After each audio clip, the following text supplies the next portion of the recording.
What's up, ladies and gentlemen, and welcome back to an all-new Let's Play Hearts of Iron 4 as the Soviet Union World Conquest. We are still gearing up for our war against Turkey, Romania, and Bulgaria, but sadly, one will not happen. Our war against Turkey probably won't happen until November 4th. Let's double check, though. Looking at diplomacy, and it's the 6th of November, so I was mistaken by 2 days, and I believe our war with Bulgaria won't start until February 24th. Yes, I got that one right.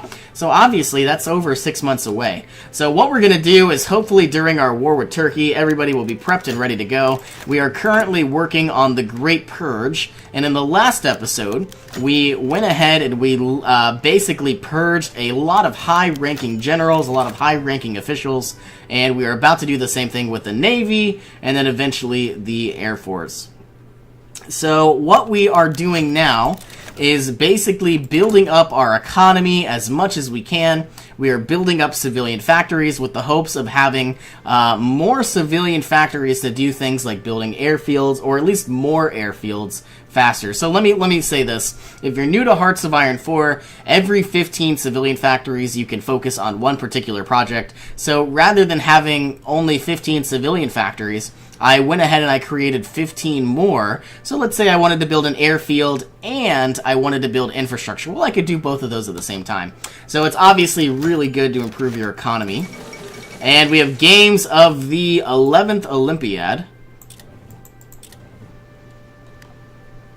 I'm going to be really awkward if that was a wrong Roman numeral. Alright, so once again, when we get to 150 political power, I am going to go ahead and switch up some of our laws and research and military staff. Trial of the 21. The Navy and the Air Force have been getting off easy so far. We're going to be losing a lot of different, advisors, of course. Same thing as before, and then obviously we can lead to a civil war. Now, once again, I'm going to obviously pause this. You could read whatever you want, but I believe we are going to be removing these advisors because there are particular advisors that I would like, such as more air superiority. So let's go ahead and have all of those men executed so we can have the air superiority advisor. And I believe in about 1 month, we are going to be ready for war. And though we don't have the artillery ready yet, we are going to be sending all of these mountaineers on down. You're going to be gearing on up and prepping for your war here with Zakharov. And hopefully, I'm willing to expect that Zakharov is going to be going from a level 1 to a level 4 general. And don't get me wrong, that is very wishful thinking, but I think it'll happen. Let's go ahead and spend our 150 political power, and I feel like getting the industry would be better, but let's look at our political advisors and get a captain of industry. So this is obviously research, but what we're going to be doing is looking at our laws, and we are going to be getting better civilian factory construction speed. So all of these factories and all of the future factories that we produce are going to be 10 times more, we're going to be producing them 10% faster. 10 times better would be ridiculous.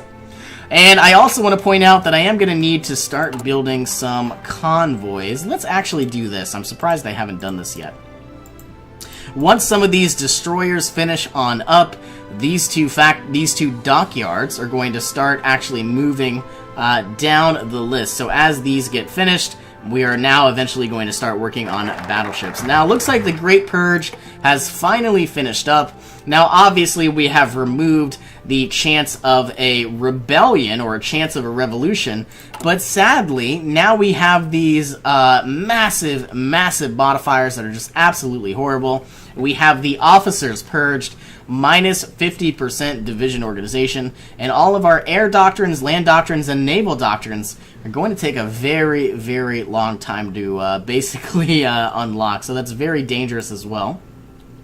Now, obviously, another thing I want to point out is this officer's purged penalty. It says it's going to be removed in the next 4 years, which is why we started it so early. Now, we could have gone ahead and started it, 6 months later, but, I wanted to... Who knows what's going to happen in the 7th of October, 1940. I don't really want to be in the middle of a conflict and definitely not be ready. So looking at our national focuses, we've completed the Great Purge. We got a bunch of political power. I think I would like to go ahead and improve the economy by getting another 5-year plan. We're going to be getting just about 4 civilian factories, which is at the current rate we're producing civilian factories. I would say it's roughly about 4 to 5 months of free production. And obviously it's going to take us remove some political power, but what's cool is those 4 civilian factories are going to go on top of this 10, and so, you know, I think are definitely going to be very, very useful. I would really like to start producing some of these tactical bombers, because right now we have World War I interwar bombers, and, you know, it's definitely not what I want to have available. So it looks like our justification against Trabzon, which is Turkey, is now finally finished up. And my next war against Bulgaria is obviously inside February 24th, so I do have about 4 months. I know I should declare war as soon as possible, but I think I'm going to wait until the 20th. And the reasoning for that is we're going to wait until our actual Air Force is prepped and ready to go. Most of our fighters are going to go into Odessa. I'm actually going to send all of them. So roughly 700. And you're all going to go into the Eastern Balkans.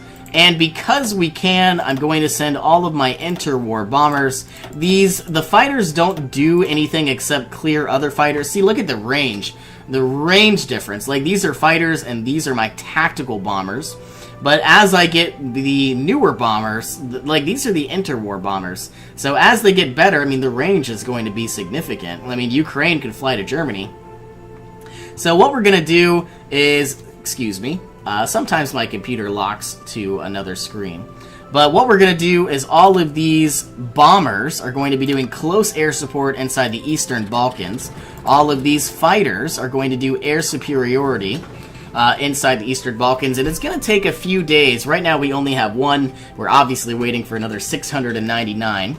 But once they arrive, I think we're finally going to be prepped and ready to go. I also want to mention, yep, looks like we're ready. We don't have any fighters over the Asian Minor, and I think that's fine. But let's go ahead and finally declare our war. Let's also go back to a default map mode. We have now declared on Turkey, which means we have now declared on Romania. All of Zakharov's units can actually execute their plans. It looks like we have a balanced manner rather than aggressive, or rather than, you know, a careful plan. And because we're fighting in the mountains, I don't think it's going to be that much of an issue. We have, excuse me, I'm burping. We have a lot of mountaineers, and I guess just like that, we have already reached level 2, almost level, I guess we've already reached level 3 as well. So things are going very well. We are now almost in 1937, so that obviously means we definitely want to make our way and get Concentrated Industry 2 and Construction 2. Obviously, we could do that now, but we could pay a penalty. And so what I'm going to do... my mouse keeps moving over, and it's always in that particular screen. So what we're going to do is unpause the game, and I have not... I have declared war on Romania, but I have not activated this plan, and you'll see why in a moment. If I take over Romania too soon, the rest of the world will be upset. So obviously I want to let this drag out. So what we're going to do is once we get all of this research, basically we're getting a lot of extra research because we're not doing anything. So what's going to happen, I'm going to use this free 30 days and towards something inside construction. Looks like the 5-year plan has been unlocked, which was our national focus. Let's go ahead and unlock the armament effort, giving us, so we just got a bunch of free civilian factories. Let's go ahead and get some actual military factories, and maybe we could start producing some tactical bombers, which would be useful. Alright, so we're not in 1937, so we are going to be using those 30 days for free, but it looks like, because we obviously waited that month, rather than paying a 0.11 years and then 182 days, it's now 152 days with 0.01 year ahead of time penalty. So it's obviously a good idea to wait, but it is not cost effective to remove a few extra days. Like, if you can only save up 30 days of research, it's not really cost effective to not do anything for 40, if that makes any sense. So what we're doing, we are gaining a bunch of air experience because all of our fighters are shooting down planes, supposedly. I don't really know how many planes Romania has.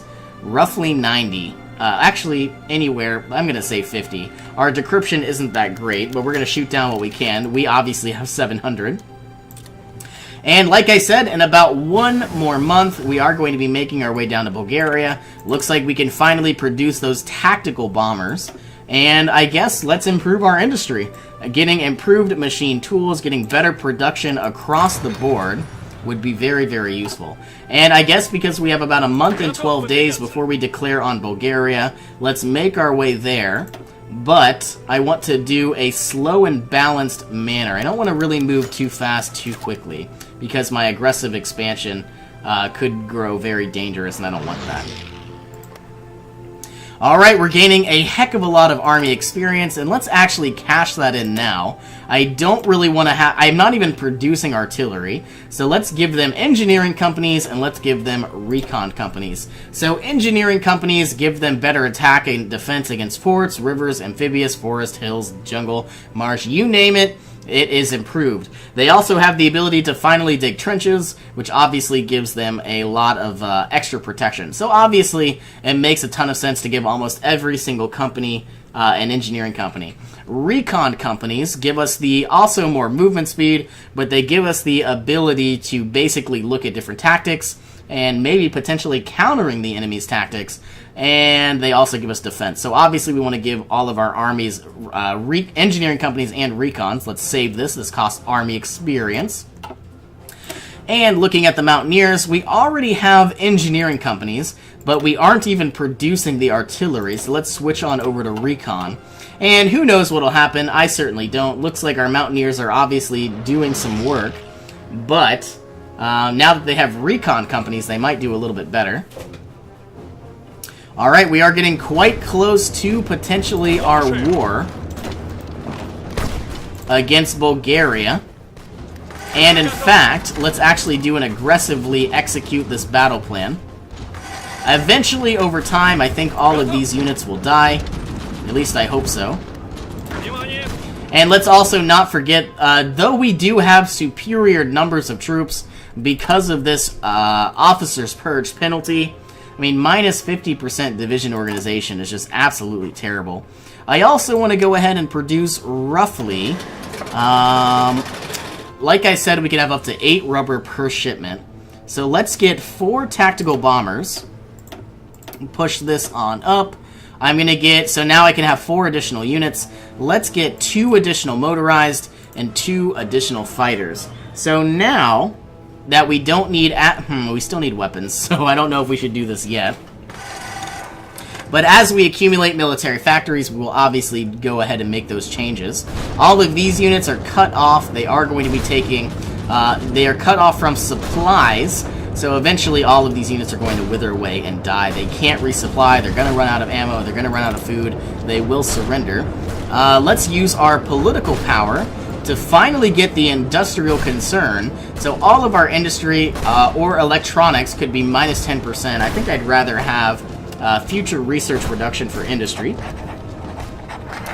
And it looks like we finally have gained some military factories. We can now finally declare war on Bulgaria. So what we're going to do is, because we are actually under 25% with world tension, we are going to declare war on Bulgaria.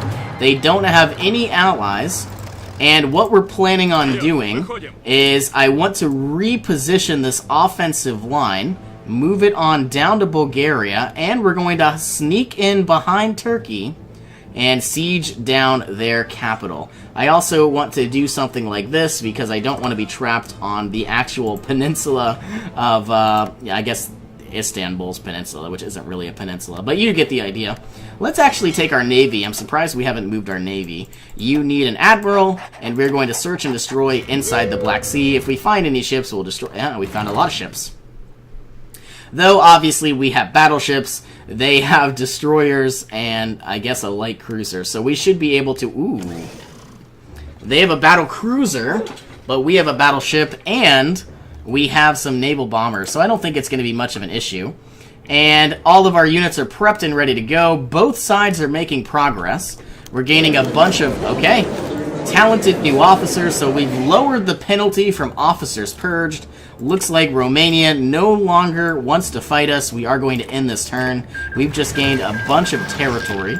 So all 72 of those units need a new front line. Let's actually do all of Bulgaria as the front line. And now our planes, they're still doing the bombings because of their ridiculous range. But let's move them a little bit closer. And let's try to move 600 of these planes all the way down to Dobruja. So now we actually have the range to do those missions. Alright, we are in a war with Bulgaria and in a war with Turkey. We have finally finished armament effort, so let's go ahead and start researching socialist realism. It's going to give us political power, and I'm hoping that we could use those political power points to make some nice law changes, or maybe get some new political advisors. Alright, everybody is doing quite well, and it looks like Bulgaria is about to fall. One of my biggest issues that I'm going to see is us not being able to cross into Turkey. Now, we're going to be able to take Istanbul, no problem, but I feel moving through the Sea of Marmara is going to be very, very tough. Let's take all of Bulgaria. Now, things are obviously working in our favor, but we have caused a lot of world tension, and I really should not be doing it like that. Let's go ahead and activate as well. So everybody's still got the plans. We are now moving into Istanbul, and I feel like it's about to fall any day now. In fact, I think we're about to take an airport. Is this a big airport? 4, so I believe this is 800 planes. Let's go ahead and transfer you down. You are now going to assist in Asia Minor, and these planes are going to... move to this area. And you're going to assist in Asia Minor. So all we need to do is take Istanbul and somehow try to cross the channel here. It's going to be very tough. And it looks like we actually have a bunch of free military factories as we expected. So all of our tactical bombers are now being produced, but we need rubber. Let's go ahead and get another 8 from France because I know they're going to be annihilated soon, so might as well improve their economy while we can. My next priority is to build up support equipment, and yeah, it's going to obviously take some time. Alright, all of our mountaineers are making tremendous success. We are having a hard time. I wonder why. I get that we're aggressively executing this plan, but we're having a hard time taking the capital. It says that we have 3 civilian factories, so what I'm going to do is go ahead and create more civilian factories. 1, 2, 3, 4, 5. 1, 2, 3, 4, 5. 6, 7, 8, 9, 10, 11, 12, 13, 14, 15, 16, 17, 18, 19, 20, 21, 22, 23, 24, 25, 26, 27, 28, 29, 30. I want to shift these to the bottom because I don't care about repairing. And ultimately, so I've created an original 15, and then I'm producing another 30. So where we stand is, from my own accord, I have created 1 additional line of civilian factories. Well, I guess it would be this one. And then I'm going to try to produce 2 more. So by the time all of these civilian factories are done, we basically can undergo 6 different projects at once, which could probably be put to good use. We are having a very hard time taking Istanbul. I'm wondering if it's going to be as hard. Indian National Congress triumphs in provincial elections, gained a bunch of political power. I think it's going to be hard crossing the channel. Let's go ahead and hire our very first military theorist, and I guess we're going to get Boris Shaposhnikov, and basically all of our land doctrines are going to be exponentially cheaper. Looks like we can now go ahead and get ourselves another national focus, and we now find ourselves at a crossroad. We can either go down this branch because this is mutually exclusive, or we can go down this branch. Excuse me one second. So I think what we're going to do is we could go down collectivist propaganda, which is the way you're supposed to go because you get research much, much quicker. But I think we're going to go down positive heroism, and the only reason why, most of these are primarily the same. I mean, you get an extra research slot, you get women in aviation, aviation code, etc.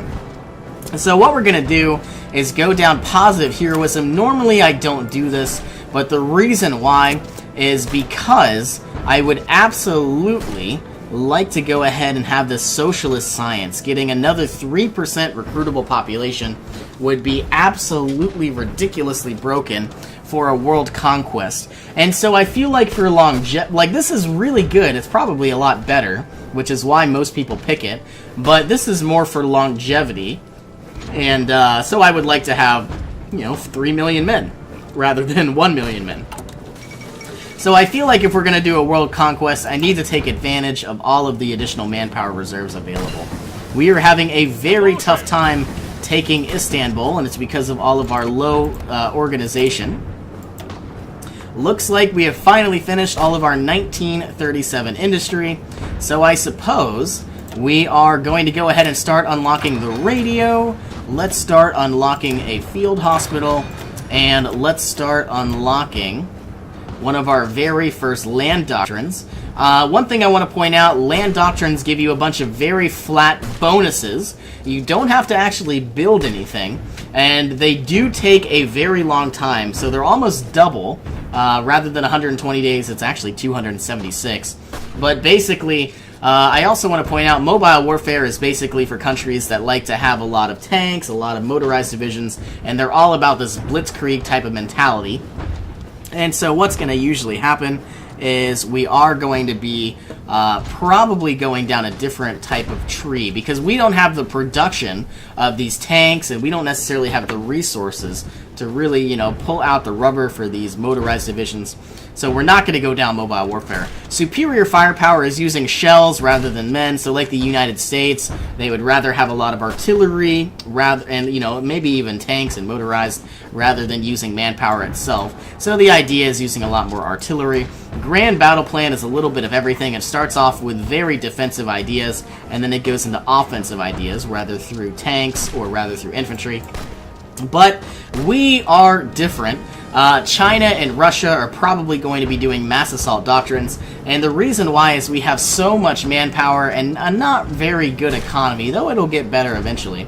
We're going to go with mass assault, and so the idea is every single tactic we have is kind of like guerrilla warfare. So what'll happen is we have out of supply efficiency and supply grace. So as things get destroyed and infrastructure and roads and bridges get annihilated, we are going to be able to continue the fight, and it really focuses on a lot of our infantry power and making do with what you have. And so ultimately, yeah, that's what we're going to do. They do take a very long time to produce and research, and so obviously we might as well get those started for the wars to come. Looks like all of these mountaineers could easily overtake whatever Turkish units are left. So let's go ahead and remove these units, and it looks like we've wiped them all out. We've finally taken Ankara, but as I suspected, we're going to have a very, very tough time crossing this channel. And in fact, we have 70 units here, but because of our officers' purge penalty, well, I guess we can't do it. We are having a very tough time. And so what I'm going to do is I'm going to take these 2 units, I'm going to start a naval invasion. I'm going to go from Istanbul, preferably somewhere that has a port. I don't know if this is possible. But we're going to try to do an invasion. Let's actually put another unit there. And I'm going to activate it. It says it's going to take 21 days. And if this war somehow lasts longer than 21 days, then obviously we're going to be in a bit of an issue. It says we're almost about to win, but sadly I don't believe it. Amelia Earhart disappears. That is very saddening. Join war request with Mongolia. They want to join our war, which I don't think they need to. We have won a bunch of naval battles because we obviously have a battleship and they do not. And very soon we are about to go ahead and take over Turkey. So we are going to end this episode, so thank you for joining me. Hope you all have an awesome day. I will see you in our next adventure.